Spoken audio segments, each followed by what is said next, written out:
Hi అండి అందరికీ welcome back to Anush అమ్లు vlogs. అందరూ బాగున్నారా? మేమైతే మస్తు ఉన్నాం. మీరు కూడా బాగుండాలని మనస్ఫూర్తిగా కోరుకుంటున్నాను. ఈరోజు వచ్చేసి నేను గోంగూర పప్పు చేస్తున్నా. అంటే నేను చేసే పద్ధతిలో చూపిస్తాను. మీకు కనుక నచ్చినట్టయితే మా కర్రీ నేను చేసే పద్ధతి, నేను చేసే విధానం మీకు నచ్చినట్టయితే లైక్ చేయండి, షేర్ చేయండి, సబ్స్క్రైబ్ చేయండి ఫ్రెండ్స్. ఓకేనా? తప్పకుండా గంట కూడా కొట్టండి. మేము చేసే ప్రతి వీడియో మీకు వెంటనే నోటిఫికేషన్ అనేది వస్తుంది మీరు గంట కొడితే. ఓకేనా ఫ్రెండ్స్? చాలామంది చూస్తారు కానీ సబ్స్క్రైబ్ అనేది చేయట్లేదు. మీరు సబ్స్క్రైబ్ చేసుకుంటే మా వీడియోస్ అనేది ముందుకు పోతూ ఉంటాయి. ప్లీజ్ ఫ్రెండ్స్, నాకెంతో మీరు సపోర్ట్ చేసిన వారు అవుతారు. ఓకేనా ఫ్రెండ్స్? ఇప్పుడు నేను చేసే విధానం చెప్తాను. అంటే నేను చిన్నప్పుడు మా అమ్మ చేస్తుంటే చూసి చేస్తూ ఇక అదే విధంగా నేను అమ్మ చేస్తూ ఉన్న విధానాన్ని చూసి నేను అదే ఫాలో అయ్యాను. అట్లనే చేస్తూ ఉంటాను. కొన్ని చాలా మటుకు అమ్మ చేసే విధానమే ఉంటుంది. ఎందుకంటే నాకు వేరే ఏం తెలియదు. ఎవరి దగ్గర నేను నేర్చుకోలేను.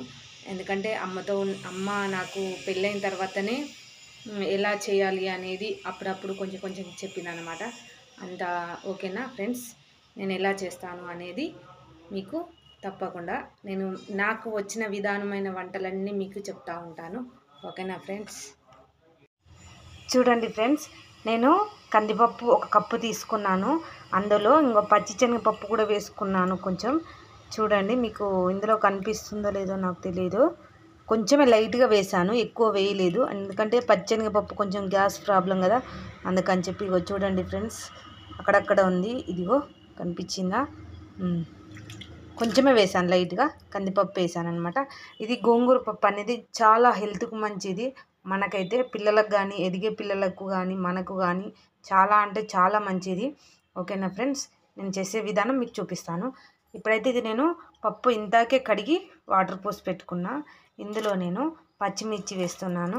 నేను పచ్చిమిర్చితోనే చేస్తాను, కారం ఎక్కువ వేయను ఇట్లాంటి వాటిలో, ఎందుకంటే బాగుండదు అంత టేస్టు. ఇది కారం పచ్చిమిర్చితోనే బాగుంటుంది, చాలా టేస్టీగా. చూడండి, మీరు కూడా ఒకసారి ట్రై చేయండి. ఇగో దీనికి సరిపడా నేను పసుపు వేసుకుంటున్నాను. ఇక్కడే సరిపడా నేను ఉప్పు కూడా వేసేసుకుంటున్నాను. చూడండి, పప్పుకు సరిపడా ఉప్పు సరిపోతుంది. ఎందుకంటే నేను ఎంత గోంగూర తీసుకున్నానో అనేది కూడా చూపిస్తాను. ఇంతే ఫ్రెండ్స్. వీటిని వేసి మనము విజిల్ పెట్టుకుందాము. ఓకేనా? ఇది మనకు పొంగిపోకుండా బాగా తొందరగా ఉడకడానికి నేను కొంచెం ఆయిల్ వేస్తున్నాను. చూడండి ఫ్రెండ్స్, కొంచెమే, ఎక్కువ వేయట్లేదు. ఇలా వేసుకొని మనం ఇంకా ఉడకబెట్టుకోవడమే. చూడండి ఫ్రెండ్స్, నేను కుక్కర్ పెట్టేసుకొని ఇంకా విజిల్ కూడా పెట్టేసుకున్నాను. సిమ్లోనే పెట్టుకున్నాను. ఓకేనా? పప్పు అయితే ఉడికింది, విజిల్ వచ్చింది, ఆఫ్ వేసిన. చూడండి ఫ్రెండ్స్, గోంగూర ఇది పెద్దదైతే 1 కట్ట, చిన్న అయితే 2 కట్టలు. ఇలా తెంపి పెట్టేసుకున్నాను, నీట్గా శుభ్రంగా కడుక్కున్నాను. ఇప్పుడైతే దీన్ని నేను లేచి ఉడికించుకుంటా. అయితే నేను పప్పులో కొంతమంది పప్పులు వేసి ఉడికిస్తారు, నేను అట్లా ఉడికియా. ఎందుకంటే అమ్మ ఏమన్నా అంటే అట్లా పప్పులు వేసి ఉడికిస్తే టేస్ట్ అనేది మంచిగా ఉండదు, అంత ఇట్లా జిగ్జిగ్గా ఉంటుంది, అంత ఇష్టపడరు. టేస్ట్ అనేది అసలు బాగుండదు పప్పులా డైరెక్ట్ వేస్తే. ఇట్లా ఉడికించుకొని అలా చేసి చూడు, బాగుంటుంది టేస్ట్ అని అమ్మ చెప్తుండే. ఇక నేను అమ్మ చెప్పినట్టు చేస్తే చూపిస్తా, చూడండి, మస్తు ఉంటుంది టేస్ట్ అయితే. ఇప్పుడు దీన్ని సింపుల్గా కొంచెం నిమిషంలో, ఒక 5 నిమిషాలలో ఉడికిపోతుంది ఇది. ఇంకా స్టవ్ వెలిగించుకున్నాడే. చూడండి ఫ్రెండ్స్, స్టవ్ అయితే పెట్టిన. ఇక గింతే సింపుల్. ఇక దీన్ని ఉడికించుకుంటే అయిపోతుంది, ఒకటైతే ఇట్లా ఉడికిపోతుంది. ఆకుకూరగా తొందరగా ఉడికిపోతుంది.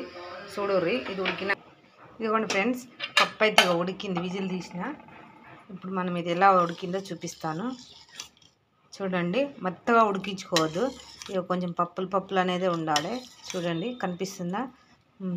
ఇలా ఉడికిన తర్వాత ఇప్పుడు నేను ఇక్కడ చూడండి, నేను గోంగూరని ఇలా ఉడికించుకున్నా కదా, ఇది బాగా ఉడికిపోయింది. ఇప్పుడు మనం ఇందులోనే ఈ పప్పు అనేది వేసి ఉడికించుకుందాము. చూడండి ఫ్రెండ్స్,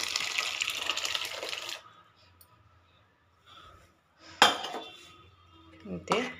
దీన్ని మనము ఇప్పుడు బాగా కలుపుకొని ఇది ఒక 2-3 పొంగులు వచ్చేంత వరకు ఉడికించుకుందాము.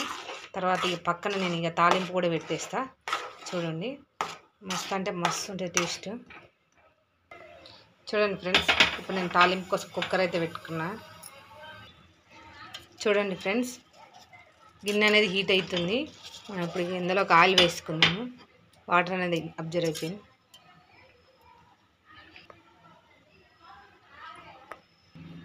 చూడండి ఫ్రెండ్స్, ఆయిల్ అనేది హీట్ అయింది. ఇప్పుడు నేను ఆవాలు వేసుకుంటున్నాను. ఒక స్పూన్ జీలకర్ర వేసుకుంటున్నాను.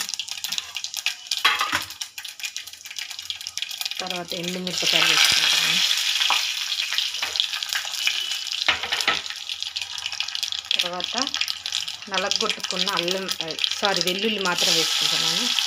ఈ పప్పులోకి వెల్లుల్లి హైలైట్ అండి, టేస్ట్ అనేది మస్తు ఇస్తుంది. నేను ఉల్లిపాయ అనేది వేయలేదు చూడండి ఫ్రెండ్స్, ఎక్కడ కూడా. వేసుకున్న తర్వాత కరివేపాకు వేసుకోవడం.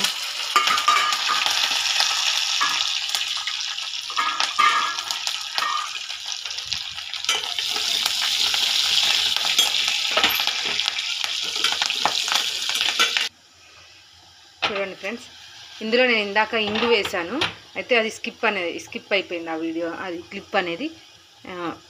మీరు కూడా వేసుకోండి ఫ్రెండ్స్ ఇంగువ. ఇంతే. ఇవి వేసుకున్న తర్వాత ఇంకా నేను అందులో కలిపేసుకోవడమే.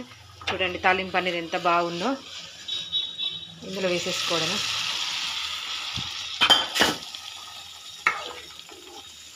చూడండి ఫ్రెండ్స్, ఇంతే గోంగూర పప్పు రెడీ అయిపోయింది. ఎంతో టేస్టీగా ఉండే మన గోంగూర పప్పు రెడీ అయిపోయింది.